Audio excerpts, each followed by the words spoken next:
Et voilà, bienvenue si vous venez de nous prendre en marche. Vous êtes sur la 3. L'émission, c'est la grande team LGT. Oui, la grande team LGT, tout simplement. Et comme au football, nous avons effectué quelques remplacements. Comme vous allez voir maintenant, on a un excellent défenseur, j'ai envie de dire.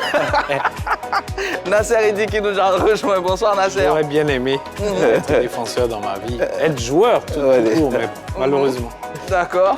Et bien sûr, ça va. Roger Boli qui est avec nous. Bonsoir. Bonsoir Roger. Ça va. Vous allez bien? Très bien, merci.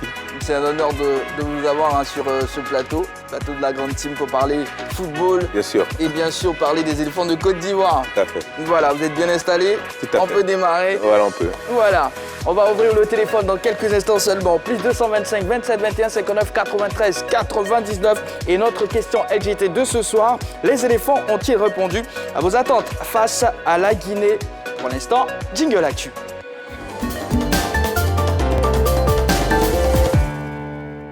Les éléphants de Côte d'Ivoire viennent de terminer leur match amicaux face à la Guinée.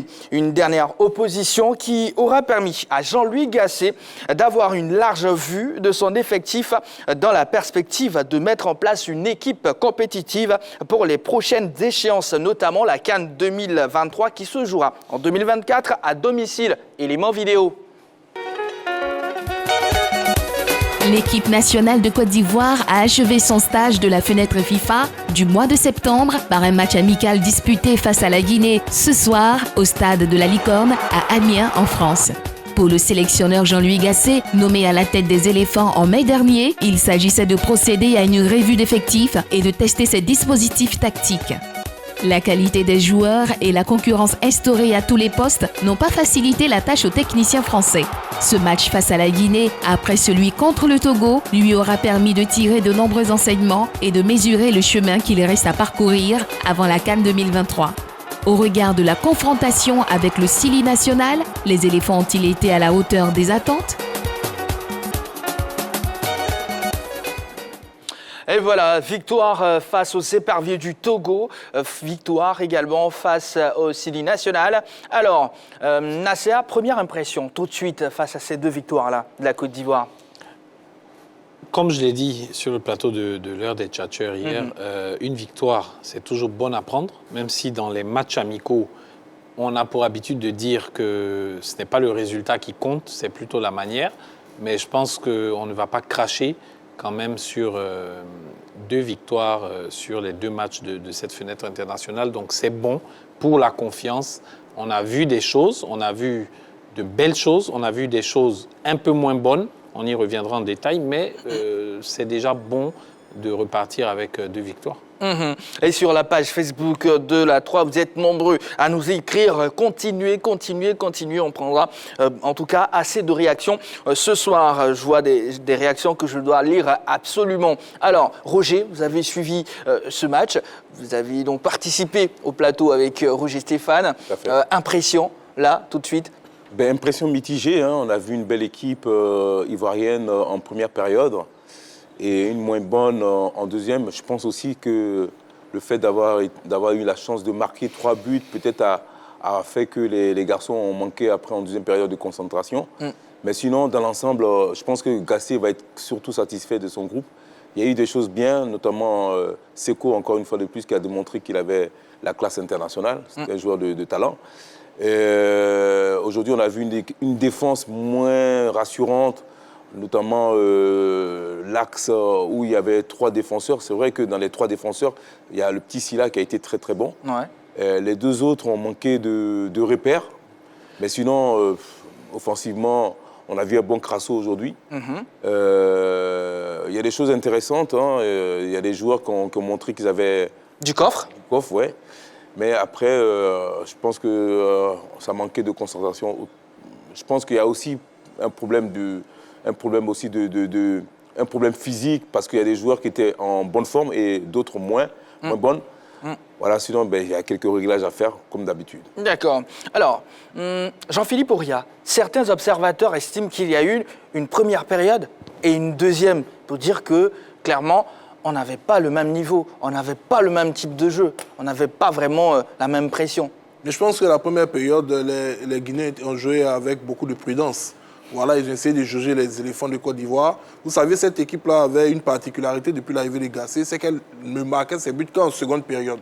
Peut-être que notre ami Kaba Diawara avait parié sur ce fait, essayer de contenir les éléphants et puis en seconde période, quand ils allaient plus se découvrir, essayer de sortir. Mais il se trouve que les garçons, ils avaient pratiquement fait le boulot à la mi-temps. Donc en deuxième période, ils étaient plus dans la gestion.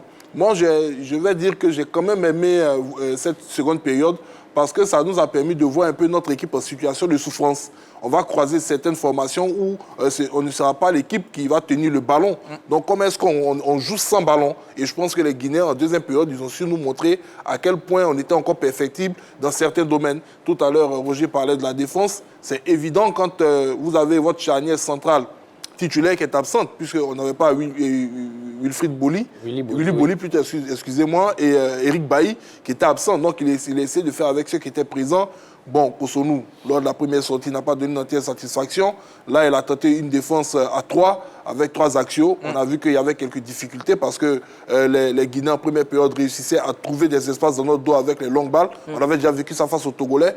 Donc, ce sont des choses à corriger. Maintenant, je pense que la grosse satisfaction, c'était le travail des milieux de terrain qui ont été même, je dirais, les uniques buteurs, sauf le but de notre ami Bomba Souleymane qui est latéral. Sinon, durant ces 2 fenêtres, les buts étaient inscrits que par les milieux de terrain. Ça montre un rabattage dans cette rencontre et c'est le point positif pour l'entraîneur. On a beaucoup de joueurs qui savent marquer. Alors, on va utiliser les ardoises, messieurs, ici en plateau, pour la question LGT. Je vous à la maison, vous pouvez dès à présent nous appeler pour réagir. Les éléphants ont-ils répondu à vos attentes face à la Guinée? Ardoise. Et on ouvre en même temps le téléphone. Plus 225 27 21 59 93 99. On n'oublie pas aussi la page Facebook de la 3. Roger. D'accord. Nasser. Et Jean-Philippe. Jean-Philippe, oui. Mais Roger, oui. Et un gros oui. Enfin, un oui moyen. Pour Nasser, il dit... Roger, dites-nous pourquoi. Ben déjà, quand tu gagnes, on va dire que... l'objectif est atteint. Voilà, l'objectif a été atteint. Après, il y a eu quand même des motifs de satisfaction, notamment, je dirais encore une fois de plus, la rentrée de Petit Silla qui a démontré qu'on pouvait aussi compter sur lui. Les milieux de terrain ont été, en première période, très intéressants, notamment Sangaré, Kessié et Seko.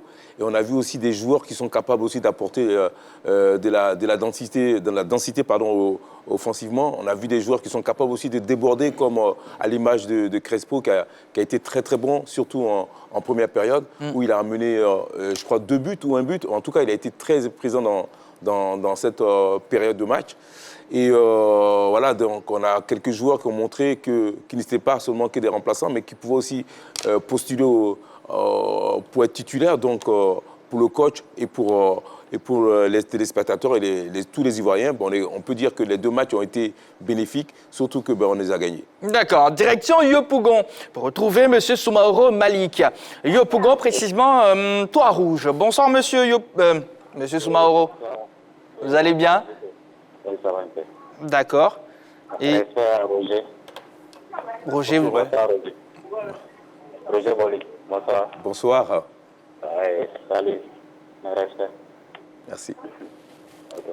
Voilà, M. Soumaoro Malik. Oui. Voilà. Les éléphants ont-ils répondu à vos attentes face à la Guinée de Kaba Diawara? On avait des éléphants, comme d'habitude. On avait première mi-temps une bonne préparation. Et seconde mi-temps encore. Bon, pas trop ça, mais on fait avec. C'est la victoire qui compte. D'accord. Moi, FIFA. Moi, je suis content pour ce poste. Je suis très très content. Et l'entraîneur aussi, je suis content pour l'entraîneur. Il a essayé de prévenir.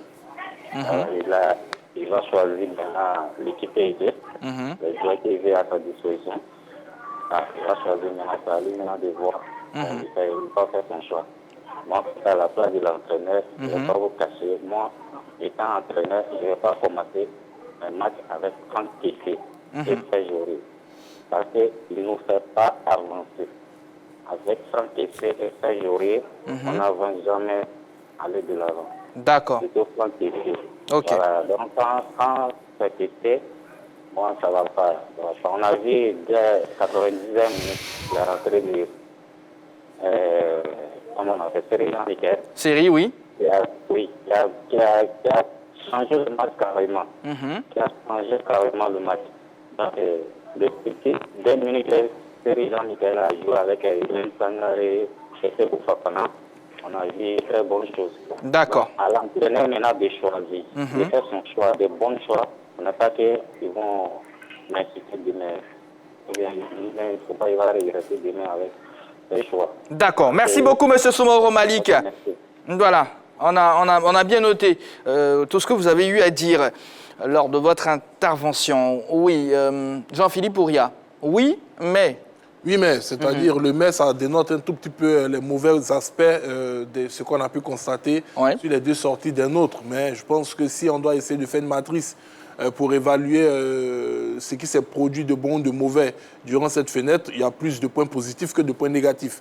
Voilà, mais il faut toujours nuancer. Déjà, au niveau des points positifs, on peut noter simplement que la Côte d'Ivoire a réussi 2 victoires. Il n'y a pas eu de blessure. Voilà, pour l'instant, la fédération n'a pas communiqué sur un cas de blessure. On a eu du rythme et de l'animation dans le jeu lors des deux sorties. Et puis l'entraîneur a essayé 2 systèmes de jeu différents. On a joué face au Togo en 4-3-3, face à la Guinée en 3-5-2. Et malgré cela, on n'a pas vu une équipe en souffrance réellement. On n'a pas perdu au niveau de l'animation de ces 2 systèmes.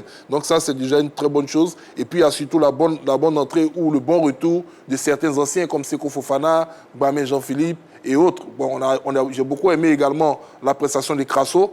Kanga également a été bon dans son registre. Donc, je pense que ça, c'était les bons côtés. Maintenant, au niveau des mauvais côtés, je l'ai dit tout à l'heure, l'équipe laisse trop d'espace dans son dos. Et quand l'équipe est portée à l'offensive, il y a un problème souvent de repli défensif des latéraux. Ça, il faut corriger. Voilà. Et puis, la défense en zone sur les coups de pied arrêtés sans mouvement, ça aussi, c'est une très mauvaise chose à corriger du côté des éléphants. D'accord. Sur la page Facebook de la 3, la réussite d'Almas est plutôt d'accord avec M. Soumaoro Malik qui nous a appelé de Yopougon, Toit Rouge, il y a quelques instants sur le cas Caissier, Franck Caissier. Bonsoir à la grande team. Il y a eu 2 mi-temps différentes des éléphants. La première aboutit, mais la seconde était très poussive. Le sélectionneur devra corriger cela afin d'avoir une équipe solide. Grand match de Crasso et Seko. Pour ma part, Caissier ne mérite pas d'être titulaire. Bon match dans l'ensemble. Bonne émission à vous. Merci beaucoup. La réussite d'Almas. Nasser Idi, oui, vous pensez que les éléphants ont été à la hauteur? Oui, Jean-Philippe. Alors, vous avez nuancé mon oui tout à l'heure. C'est vrai, parce qu'il n'y a pas eu que du bon, comme je l'ai déjà dit. Mais quand même, je dis oui dans l'ensemble. Pourquoi je dis oui? Pour plusieurs raisons. Première raison, pour le résultat ce soir. On a un 3-1, un résultat net, sans bavure, clair. Deuxièmement, par rapport à ce qu'on pouvait s'attendre avec les forces en présence. Tout à l'heure, J.P. Ouria a effleuré un peu les absences, notamment en défense centrale, même devant. Donc, on a pas moins de 4-5 titulaires potentiels de cette équipe-là qui étaient absents. Malgré ça, on a eu quand même quelques phases intéressantes dans le jeu et ce résultat-là qui est venu.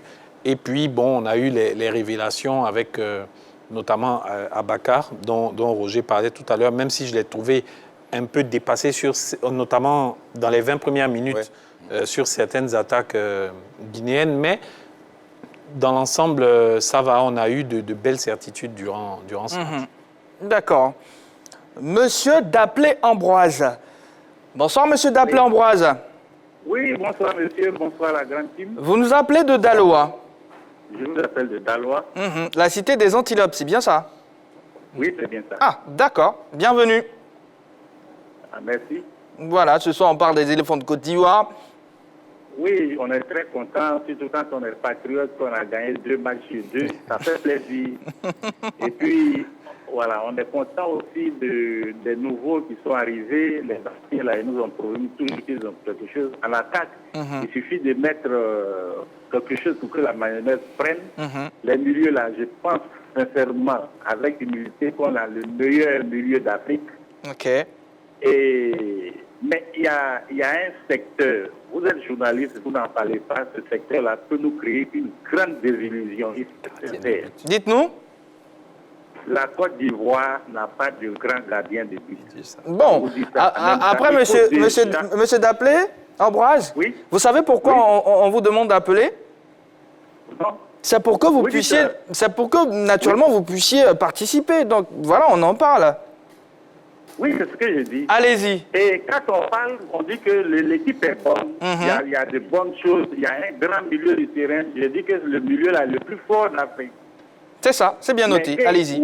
Voilà. Allez-y. Le secteur qui va nous créer des désillusions, il faut déjà chercher à pallier.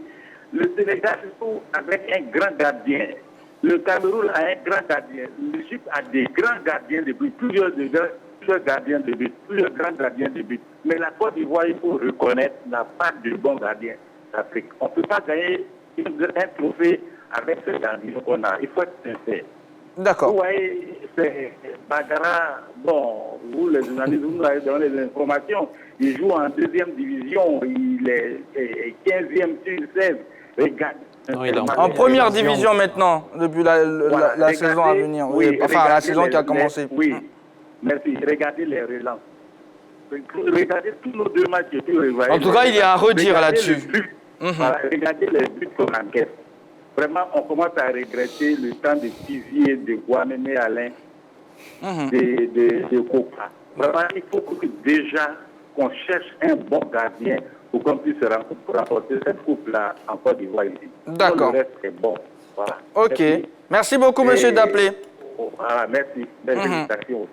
Merci beaucoup. Et sur la page Facebook de la 3, pour appuyer à ce que monsieur Daplé Ambroise vient de dire, notre problème, eh bien, on a besoin d'un gardien de classe mondiale. C'est l'avis de Cissé sur la page Facebook de la 3. Un commentaire que j'ai calé. On va en parler justement. Alors, comment avez-vous trouvé le choix humain et tactique de Jean-Louis Gasset dans cette rencontre, Roger? Ouais, moi j'ai trouvé très intéressant déjà voilà, de pouvoir changer comme ça après 3 jours. Je trouve que c'est intéressant, surtout qu'il a vraiment beaucoup d'éléments pour pouvoir jouer dans ce système qu'il a pu jouer aujourd'hui avec un 3-5-2. C'est vrai qu'à un moment donné, on a eu des doutes. Pourquoi? Parce qu'on se demandait si ceux qui ont été classés en début de match avaient le niveau pour jouer dans cette configuration. Et moi, je trouvais très intéressant de voir Crespo sur le côté droit et puis aussi Doumbia, même s'il n'a pas été très intéressant, mais je pense que sur les ailes, on a été très intéressant. Après, devant, ouais, j'ai trouvé que Pépé a beaucoup dézonné. Il était moins présent, moins... là où on l'attendait. Voilà, là où on l'attendait. Crasso a été beaucoup plus intéressant. Il a bien fixé, il a bien gardé le ballon, il a bien orienté le jeu. Il était intéressant. Et puis la satisfaction, c'est quand même nos 3 milieux de terrain. On était bien content d'avoir aujourd'hui Kessié. On était aussi surtout content d'avoir aussi Seko Fofana et puis Sangaré. Sans oublier Sangaré. Voilà, je trouve que ces 3-là au milieu, ils sont vraiment très très forts. Ouais. Après, honnêtement, sur les côtés, je me répète, sur les côtés, on a été très bons. C'est derrière qu'on a un peu flotté, avec Sinali qui, après quelques temps de... Voilà, on voit qu'il n'a pas trop la compétition, il est un peu limite. Il était un peu en dedans. Il était en dedans, il n'a pas toujours été... Top. Voilà. D'accord. Alors, Jean-Philippe, on vous a déjà entendu sur le choix des hommes, ce qui a marché ou moins marché. J'aimerais qu'on revienne un tout petit peu sur le choix tactique. Le 3-5-2, le plus gros souci avec ce système, eh bien, ce sont les longues balles dans le dos, au niveau de la défense. Comment vous avez trouvé ça? On a joué dans un 3-5-2 qui est, je dirais, très offensif. Vous vous rappelez, c'est la stratégie chère à notre ami Hervé Renard qui nous avait permis de remporter la Coupe d'Afrique des Nations en 2015. Au départ, il avait commencé un 4-3-3 sur ses 2 premières sorties face à la Guinée au Mali. Et dès le match 3 face au Cameroun, je crois, il a été repassé en 3-5-2 et on a vu ce que ça a donné. La victoire face au Cameroun à Abidjan, notre ami Baumel, c'était en 3-5-2 où Evan Kwasi avait été très étincelant, où Haller avait signé son premier doublé avec la sélection nationale. Donc, c'est dire que la Côte d'Ivoire s'est évoluée en 3-5-2. Maintenant, bon, je pense que c'est un choix peut-être idéologique de vouloir toujours se murer dans ce 4-3-3. C'était un bon choix tactique, un bon système de jeu, mais comme je le disais, on a joué face à une formation guinéenne, certes, qui n'a pas garer le bus, comme l'a dit Eddy, comme on a pu le voir contre le Togo, mais qui était quand même une formation qui était assez défensive dans l'entame de la partie. Cette équipe guinéenne a suffisamment aspiré les nôtres, mais c'est un système, quand on le met en place, il faut vraiment jouer avec des arrières qui sont en pleine possession de leur capacité physique pour pouvoir monter et descendre. Et on a pu se rendre compte de cette difficulté-là, comme l'a si bien dit Roger, avec notamment le cas Sinali Diomandé, Abaka qui vient d'entrer en sélection nationale, ce n'était pas facile. Il y avait également le stress. C'est ce qui a pu expliquer ces quelques errements sur le plan défensif. Et puis bon, quand on met en place un système de jeu, n'importe lequel, il comporte quand même également une faille. Et les Guinéens ont tenté d'en profiter. Heureusement pour nous, malgré quelques actions franches de but, ils n'ont pas pu concrétiser leur action en première période.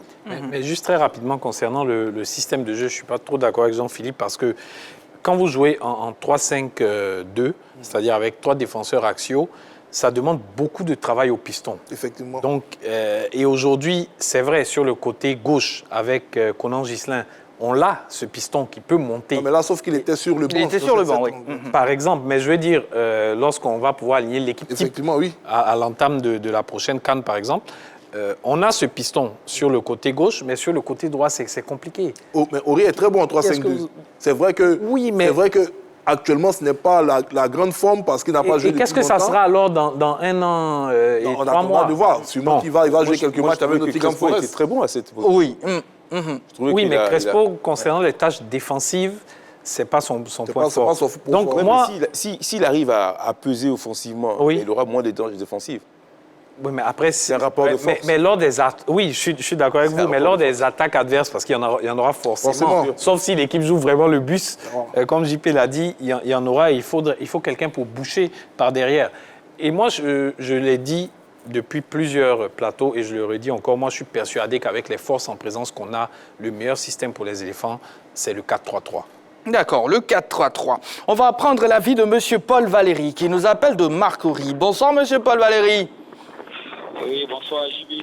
Merci de nous rejoindre. Oui. Bonsoir à la grande team. Bonsoir. Bonsoir. Voilà, M. Paul Valéry. Oui, oui. Les éléphants ont-ils répondu à vos attentes face à la Guinée en amical? Oui, moi je dirais oui. Oui, parce que ces matchs amicaux, cette fenêtre a permis à l'entraîneur de faire une revue de tout. Donc, moi je dirais que pour ces 2 sorties, les éléphants ont montré un meilleur visage par rapport à ce qu'on voyait jusque-là. Voilà, sous Patrick Baumel. Donc, pour ce match, j'ai surtout aimé la première période où on a fait du jeu et on a réussi à se créer des occasions et nous avons scoré jusqu'à 3 buts. Maintenant, pour la suite, la seconde période, le flottement vient surtout des remplacements parce que en voulant faire tourner l'effectif, comme je l'avais dit la fois dernière, j'ai dit que normalement, après les 15 minutes, s'il fait rentrer un autre groupe, forcément, ça désorganise le système et que ce n'est plus le même système qui est mis en jeu. Donc, tout naturellement, ça a un impact. Donc, tout le flottement et ce que nous voyons, ce que les gens appellent la seconde période, non, n'a pas été réduisante. C'est normal, hein, parce que nous sommes en plein réglage. Donc, c'est normal. Il faut faire tourner, voir ce qui va et ce qui ne va pas pour que, d'ici peu, nous trouvions l'équipe qu'il nous faut pour aller conquérir la CAN, ici en Côte d'Ivoire, pour conquérir la CAN ici en Côte d'Ivoire. Maintenant, il y a quelqu'un qui disait qu'on a un problème de gardien. Et je vois que ce problème est récurrent depuis un moment. Voilà, malgré ce qui semble être une sorte d'assurance au niveau des gardiens, mais il faut reconnaître que la Côte d'Ivoire n'a pas un véritable rempart sur lequel il faut compter vraiment dans des situations vraiment compliquées. Regardez un peu le but que nous prenions. C'est un peu dommage, mais je pense qu'avec quelques réglages, je pense que ça peut venir. Mais réellement, on a réellement besoin d'un très grand gardien. D'accord. On les avait connus, par le passé. Voilà. D'accord. En tout cas, bonne édition à vous. Et moi, je suis très, très, très optimiste pour surtout la CAN 2024. Très optimiste. C'est bien noté. Très, très optimiste, voilà. Je pense qu'au moins, nous serons en finale. Au moins la finale. Bah, vous savez quoi, M. Paul Valéry? Oui, monsieur. Bah, je le suis aussi. Et la majorité des Ivoiriens, je pense. Allez, bonne soirée. Ok, merci beaucoup. Voilà. Nasser, on ne vous a pas entendu sur le choix tactique. Enfin, si, vous avez Oui, dit, si. vous préférez le 4-3-3. Effectivement. D'accord, c'est bien noté. En tout cas, vous pouvez nous appeler encore et encore pour réagir sur notre question LGT. Les éléphants ont-ils répondu à vos attentes face à la Guinée? Plus 225 27 21 59 93 99 sur la page Facebook de la 3. Lookman Sissé répond non. Une équipe comme la Côte d'Ivoire qui se fait dominer toute la seconde période, j'y arrive, par une équipe moins forte qu'elle, même si elle a gagné, je dirais, qu'elle n'a pas été satisfaisante. Enfin, qu'elle n'a pas réussi, on va reformuler ça comme ça, qu'elle n'a pas été à la hauteur, qu'elle n'a pas répondu à ses attentes. Voilà. Méchak Ngoran, on attend un vrai test face à une équipe d'un autre calibre pour juger. Alors, la question que je vous envoie, messieurs, quel est le bastion qui vous inquiète le plus? Je suis tenté de répondre à votre place, la défense. Est-ce que c'est le seul bastion qui vous inquiète?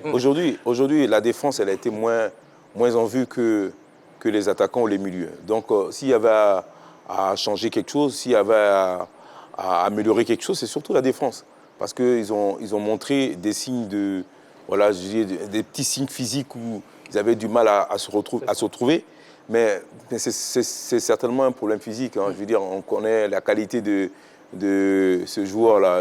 Odilon Kosonou. Kosonou ou les autres. On sait que les joueurs qui ont quelques difficultés dans ce début de saison, mais ça, au mois de mars ou au mois d'avril, c'est les joueurs qui arriveront à retrouver tout leur potentiel. Donc, pour moi, il y a à ce niveau pas d'inquiétude. Après, il faut dire aussi que le coach est dans sa recherche des choix. Il doit faire des choix tactiques déjà sur le terrain et pousser des hommes. Donc, c'est difficile déjà de tirer les premiers enseignements. Ouais. Surtout qu'on n'est pas encore... on est en train de se chercher encore. D'accord. Jean-Philippe? Moi, je dirais sans embâche la défense, parce que vous essayez de nuancer. J'essaie de regarder au niveau des différents secteurs. Certains ont parlé du poste de gardien de but. Moi, je suis un peu dubitatif. Sans manquer de respect à Tizi Jacques, à Guamena, Alain et même à Bourreau Sylvain, je n'ai pas souvenance que la Côte d'Ivoire ait une fois eu un grand gardien de classe mondiale. Oui. Voilà, on s'est toujours débrouillé avec de bons gardiens qui nous ont permis de réaliser de belles performances, de remporter les Coupes d'Afrique des Nations. C'est peut-être dommage, c'est peut-être le talent d'Achille de la formation ivoirienne. Peut-être que si on s'y met réellement, on va pouvoir produire énormément de très grands gardiens. En Tunisie, quand Chokri El Ouaye avait pris sa retraite, le club tunisien, les Cadors, ils avaient des gardiens étrangers. Il a fallu que la Fédération tunisienne de football prenne, je dirais, une décision ferme pour leur permettre de retrouver des gardiens de haut niveau en imposant des gardiens nationaux dans leur perche. Sauf que Tizi avait, je crois, une dérogation, ce qui lui avait permis quand même de rester à l'Espérance de Tunis. Donc, on peut essayer de réfléchir à cela, obliger quand même nos clubs à privilégier les gardiens nationaux, à mettre un accent sur leur formation pour sortir ces gardiens-là. Parce que c'est vrai, on s'en est rendu compte sur cette fenêtre avec l'indisponibilité liée à des documents administratifs des deux gardiens qui avaient été sélectionnés en amont. On est obligé d'aller prendre certains qui n'étaient même pas en état de forme pour venir pallier à leur absence et ils n'ont même pas eu la possibilité de pouvoir jouer même durant cette fenêtre. Bon, ça c'était la petite parenthèse sur le poste des gardiens. Mais en défense, j'essaie de lister quand même ceux qui sont déjà présents, parce que quand on parle d'un problème défensif, c'est d'abord la défense, l'axe central. Au niveau des côtés, je pense qu'on a des joueurs qui, s'ils se remettent rapidement à niveau, notamment Serge Aurier, on pourrait avoir les deux joueurs qu'il faut sur chaque côté. On a à droite Aurier et Senghor. Pour moi, je ne vais pas dire que c'est suffisant, mais ça peut tenir la route. À gauche, on a Conan Ghislain et on a eu Bamba Souleymane. Ça peut tenir la route. Mais c'est au niveau de l'axe central que là, il y a un problème. Vous avez les deux titulaires quand même qui... je ne vais pas dire un certain âge, mais qui ne sont plus tout jeunes que ça. Vous avez Eric Bailly, vous avez Willy Boli. Ça, c'est d'abord la charnière centrale titulaire. Derrière, vous avez Deli Simon, qui fait de magnifiques prestations, mais qui lui, très souvent également, doit être très bien accompagné voilà, sur le côté. Ensuite, derrière, vous avez les jeunes qui viennent. Ça dit qu'il n'y a pas un joueur intermédiaire entre ces anciens et les jeunes. Vous avez Kosonou, vous avez Sinali, vous avez Abaka qui est arrivé. Bon, depuis 3 jours maintenant, les médias du monde entier ont vendu une information. La Fédération ivoirienne a approché officiellement Wesley Fofana pour venir également je dirais, compléter ce bastion défensif, ça veut dire déjà qu'ils ont constaté qu'il fallait véritablement envoyer des joueurs expérimentés à ce niveau. On espère, comme l'a si bien dit Roger, que les garçons dans leur club vont pouvoir se battre pour avoir du temps de jeu, être à un très bon niveau pour qu'on puisse les rejuger sur les prochaines fenêtres, notamment celle de mars. Mais pour ce qui concerne cette fenêtre, c'était clairement la ligne qui nous a donné le plus d'inquiétude. D'accord. Nasser? Oui, mais de toute façon, ce n'est pas nouveau. Hein. Je pense qu'on traîne ça depuis quelques années maintenant. Oui, c'est la défense. Personne ne peut dire autre chose. Après ces 2 matchs amicaux, c'est le véritable talon d'Achille de cette équipe. Moi, j'ai vu des joueurs empruntés physiquement qui se faisaient prendre de vitesse, que ce soit par les Togolais ou par les Guinéens ce soir. J'ai vu des joueurs qui avaient trop d'approximation au niveau technique dans l'axe de la défense. Franchement, les 4-5 qu'on a vus sur les 2 matchs, ce n'était pas du tout rassurant. Et je crois que ce soir, Bamin est rentré également en défense centrale. Oui. Vous voyez, parce que peut-être que Jean-Louis Gasset a senti à un moment donné que le vent était en train de tourner lorsque les Guinéens ont inscrit ce but-là. Et il fallait vraiment solidifier l'arrière. Donc il a été obligé de faire rentrer un milieu nominal pour le repositionner en défense, donc ça veut tout dire, quoi. D'accord. Plus 225 27 21 59 93 99. Le téléphone est toujours ouvert. Monsieur Awa Sylvestre, il nous appelle d'Abobo. C'est bien cela? Je n'écorche pas votre nom, rassurez-moi. Oui, c'est ça, c'est Awa Sylvestre. Awa, A-H-O-U. c'est ça, monsieur Awa Sylvestre. Bienvenue. Merci. Vous allez bien? Je vais très bien. Je salue la grande team sur Bonjour. le plateau. Bonjour. D'accord. Bah, c'est à vous de jouer. Ok. Moi, je suis satisfait sur l'ensemble des 2 matchs. Je suis tellement satisfait. Je pense que dans cette équipe, il y a de bonnes choses qui se passent. Il y a sur le secteur, au milieu, sur le milieu, voilà, nous avons de très bons joueurs. Et puis aussi, je pense que la défense, nous n'avons pas de soucis. Voilà, on a eu quelques joueurs qui sont en manque de temps de jeu, mais je pense que jusqu'à ce qu'on arrive à la CAN, je pense que les choses vont se régler. On espère. Donc voilà. Moi, je félicite encore les éléphants. Je demande aux Ivoiriens de féliciter encore les éléphants parce que dans ces 2 matchs, il y a eu l'envie, il y a eu l'engagement. On a senti que les joueurs avaient l'envie de donner plus. Voilà, puisque actuellement, ce que l'entraîneur veut donner comme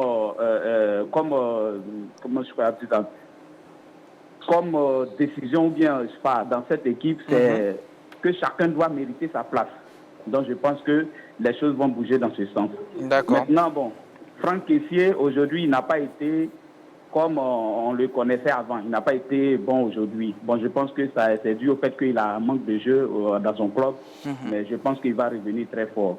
Voilà. Sinon, sur l'ensemble des 2 matchs, je retiens la positivité. Bon, c'est pas voilà, positivité, voilà. Merci beaucoup. Voilà. Allez, donc, merci beaucoup, monsieur Awa. Merci, voilà. Allez, à bientôt.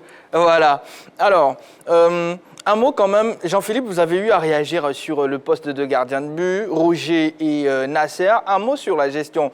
Est-ce que vous n'auriez pas aimé voir un autre gardien, même si ça allait se faire sur une mi-temps, au moins, un autre gardien? Oui, clairement, mais malheureusement, l'autre gardien que j'aurais voulu voir n'a pas pu rallier la France. Folie, Issa Fofana, oui. Issa Fofana, qui pour moi, je pense... Bon, peut-être que je grille, je ne vais pas dire que je grille, mais je range trop tôt au placard Ira Tapé, qui peut-être qu'avec son nouveau club au Soudan va retrouver du temps de jeu. Mais moi, je vois en Issa Fofana l'avenir dans la cage des éléphants de Côte d'Ivoire. JP Oria a dit tout ce que je voulais dire concernant le poste de gardien de but, quoi. On n'en a jamais eu dans l'histoire de vraiment un top mondial. Moi, j'avais bien aimé à l'époque Loseni Konaté, du côté de la SEC, qui pour moi quand même était un gardien d'un très bon niveau. Après, il y a eu bien évidemment les plus connus, Ngouamene, Tizier, Kopa, qui n'était même pas un gardien de base qui a été, pendant sa formation, reconverti en gardien de but parce que justement, on ne trouvait pas de gardien de but à l'académie. Donc, est-ce que ce n'est même pas, c'est pas un problème culturel tout simplement? Est-ce qu'on ne met pas dans la tête des enfants? Les attaquants sont tellement médiatisés, tellement vendus, les joueurs de champ. Voilà que gardien, vous vous souvenez, on a tous été jeunes et on a joué au football dans nos quartiers. C'est celui qui ne pouvait rien faire de ses pieds qu'on mettait par défaut comme gardien de but. Donc, c'est peut-être ceci explique sûrement cela. D'accord. Sur la gestion, oui. Non, moi j'ai envie de dire que c'est vrai que ce poste de gardien de but, voilà, c'est un peu le maillon faible des Ivoiriens. Faut le reconnaître. Le Cameroun, ils ont un gardien qui joue dans les grands clubs. André Onana. Ils ont une vraie culture. Voilà, il y a Antoine Bell. Le Sénégalais Mendy qui joue à Chelsea.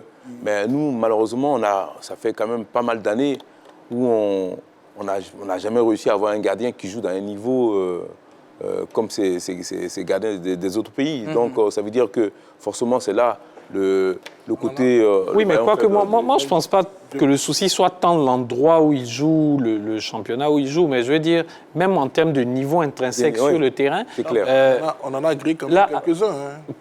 Peut-être, mais je veux dire, ce qu'on voit depuis quelques années, c'est des gardiens à niveau intermittent, qui sont capables de faire un grand match aujourd'hui, et même dans le même match, qui sont capables de faire une bonne mi-temps, et après faire une bonne pas bonne du tout. Vous comprenez? Donc on a des gardiens qui sont vraiment trop intermittents et qui ne sont pas dans la constance au niveau de la performance. Vous voulez ajouter quelque chose? J'ai envie de dire que c'est vrai que Badra, Gboo, ce sont des bons gardiens.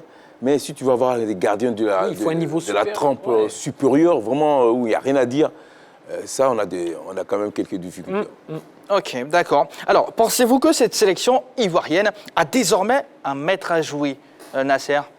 Il est tout désigné, c'est Fofana. Mais quel abattage! Qui est capable de prendre le ballon au milieu de terrain et d'aller inscrire un but. Et quel joueur box-to-box! Vous avez l'impression qu'il bouffe à lui tout seul. Il m'a conforté dans ma position qu'il doit être titulaire pour moi dans cette équipe. Un mot sur sa position à l'entame de ce match. Lui, tant qu'on le met au milieu des terrains, je pense qu'il va briller de mille feux. Mais on a même l'impression que si on le met gardien de but, il va briller. Il faut dire que Seko, il est sur une lancée, il est sur une continuité. Ce n'est pas seulement cette année, ce n'est même pas l'année passée. Moi, je dis c'est depuis l'Udinese où il évoluait déjà. Je me rappelle encore de l'un de ses derniers buts dans le Calcio face à la Juventus de Turin, où il avait éliminé à lui seul pratiquement tout le milieu de terrain turinois et s'était lancé dans un déboulé pour aller tromper le gardien. À la fin de la saison, l'Inter Milan était venu toquer fortement à sa porte. Mais comme il a dit lui-même dans diverses interviews, il avait été séduit par le projet de Lens qui faisait de lui la pierre angulaire de la relance de nos amis du nord de la France. Il a adhéré à ce projet et on voit aujourd'hui ce que ça donne. C'est l'intouchable de ce club, c'est la lumière de la ville de Lens. Et déjà, quand il joue dans une telle confiance, quand il retrouve également dans l'environnement de l'encadrement technique des personnes qu'il connaît, parce que c'est vrai, on n'en parle pas suffisamment assez, mais il est très proche de Ghislain Printemps, qui est l'assistant de Jean-Luc Gasset. C'est même Printemps qui est reparti pour échanger avec lui, pour le convaincre de revenir en équipe nationale. Donc quand il revient, il est comme en famille. Et donc quand c'est comme ça, il ne peut que donner le meilleur de lui-même. Moi, je ne dirais pas que Seko est peut-être le patron de cette équipe. Il n'en est pas encore le dépositaire. Vous savez, on a des garçons qui sont dans cette équipe depuis un certain moment quand même et qui ont fait preuve d'une certaine constance, d'une certaine régularité et puis d'un certain niveau en sélection nationale. Mais c'est une très bonne chose d'avoir un Seko en complément. Ça va permettre à ces garçons également de pouvoir, je dirais même, disparaître un peu sur le terrain. C'est très important quand on vous laisse des espaces. Voilà. Puisque aujourd'hui, le monde entier va se focaliser un peu sur Seko. Ça va libérer des garçons comme Franck Kessié. Ça va libérer des garçons comme Sangare Ibrahim qui, déjà l'année passée et même cette année, était en train de démontrer qu'il fait partie des meilleurs milieux de terrain du monde. Et puis, ça va permettre à la Côte d'Ivoire d'avoir tellement d'options de finition devant que cette équipe-là risque de devenir injouable. Donc pour moi, ce n'est pas comme si la Côte d'Ivoire trouve un patron, mais il y a un complément qui est arrivé pour bonifier encore cette équipe qui s'appelle Seko Fofana. À nous, la Coupe du Monde 2026. Inch'Allah. Oui, Roger. Seko, en fait, voilà, tout le monde le découvre maintenant, depuis qu'il est surtout à Lens. Les gars, tout le monde le découvre. Mais Seko a quand même été à l'école, il était plutôt formé à Manchester City. C'est ça. Donc, c'est pas un rien. À Bastia, quand il était en prêt de Manchester, où il a connu Ghislain Printemps, il était très fort déjà.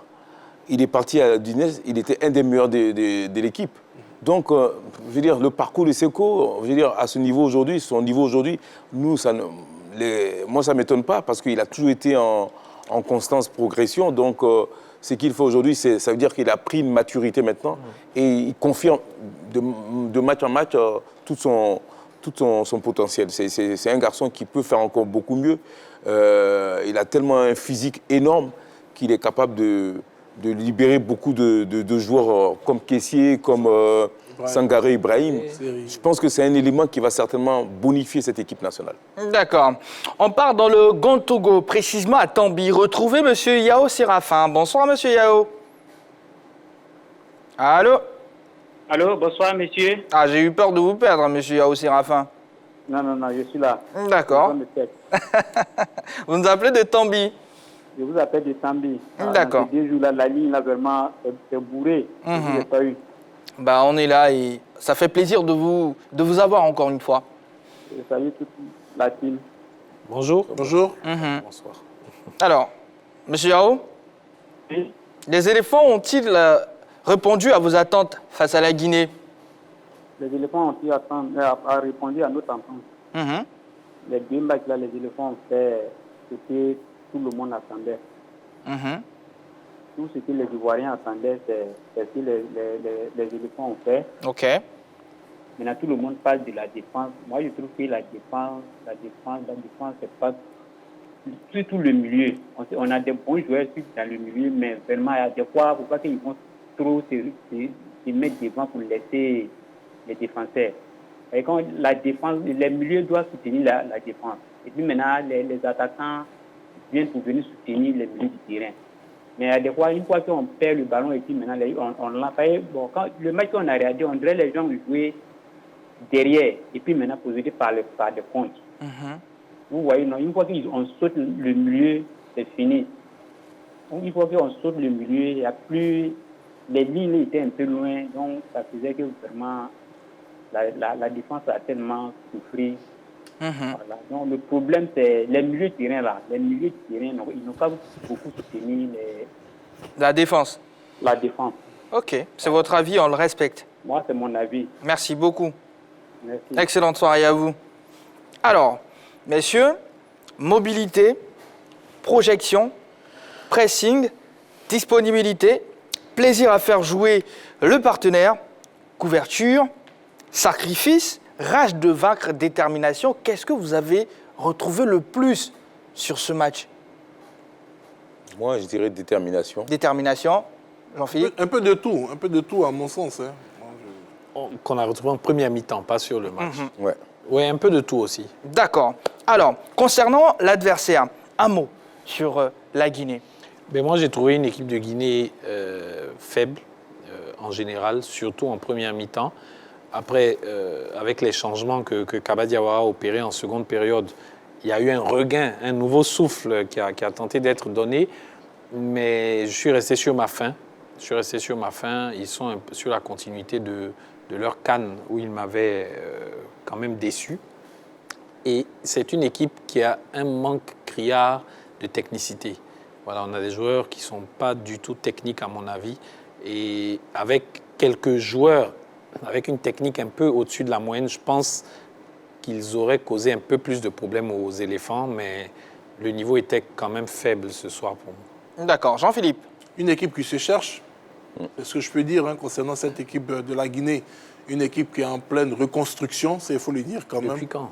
Je pense qu'aujourd'hui, comme Kaba Diawara a été confirmé, il n'y a pas je dirais beaucoup de temps, il aura l'opportunité d'essayer de rebâtir une équipe. Il est en prospection, tout comme Jean-Louis Gasset, pour faire revenir au sein de cette équipe nationale de Guinée beaucoup de binationaux. Voilà, donc je pense que pour l'instant, c'est une équipe qui se cherche. L'équipe de la Guinée, qu'on le veuille ou non, fait partie quand même des équipes du milieu des tableaux du continent africain.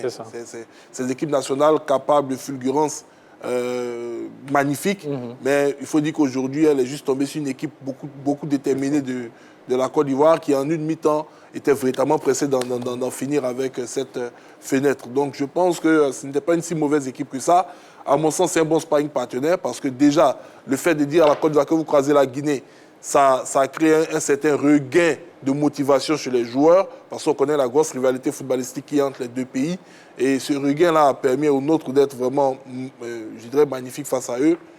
Je leur souhaite de se retrouver le plus tôt possible. Mais je pense aussi qu'ils souffrent pas mal du passage à vide de leur métronome, leur leader, Naby Keïta, qui est en difficulté à Liverpool. Oui, ça leur pèse beaucoup, je pense. Et Kaba prie actuellement sûrement pour que Naby Keïta retrouve son niveau. D'accord, on va écouter Roger. Moi, j'ai envie de dire c'est une équipe que j'ai envie de revoir. Pourquoi? Parce qu'elle a joué contre l'Algérie, elle a fait un gros match, même si elle a perdu 1-0. Et ils n'ont pas, au niveau effectif, les mêmes joueurs que la Côte d'Ivoire. C'est-à-dire que la Guinée ont pratiquement joué avec les mêmes encore aujourd'hui. À la différence de la Côte d'Ivoire qui a pu changer tout l'effectif, mis à part 2 joueurs, Kessié et un autre joueur qui a... Voilà, et c'est Fofana, voilà, exactement. Donc, on ne va pas tirer un premier jugement maintenant. Je crois que c'est trop tôt. Il faut les revoir un peu plus loin dans les futures compétitions. En tout cas, félicitations aux éléphants de Côte d'Ivoire, félicitations à Jean-Louis Gasset pour le parcours. Bref, félicitations à tout le staff et on est très pressé de retrouver cette équipe pour la prochaine échéance. On n'oublie pas, la prochaine trêve, c'est mars. Oui, c'est en mars. Mars déjà. Le prochain atterrissage pour les équipes nationales, je crois, c'est la Coupe du Monde. C'est ça. Malheureusement, la Côte d'Ivoire ne sera pas là. Ouais, mais bon, on va suivre quand même, on peut avoir du potentiel. C'est ça. Et travailler 3 fois plus pour revenir plus fort. Allez, on va marquer une courte pause. On revient juste après pour parler des représentants, naturellement, pour le prochain mondial Qatar 2022. À tout de suite.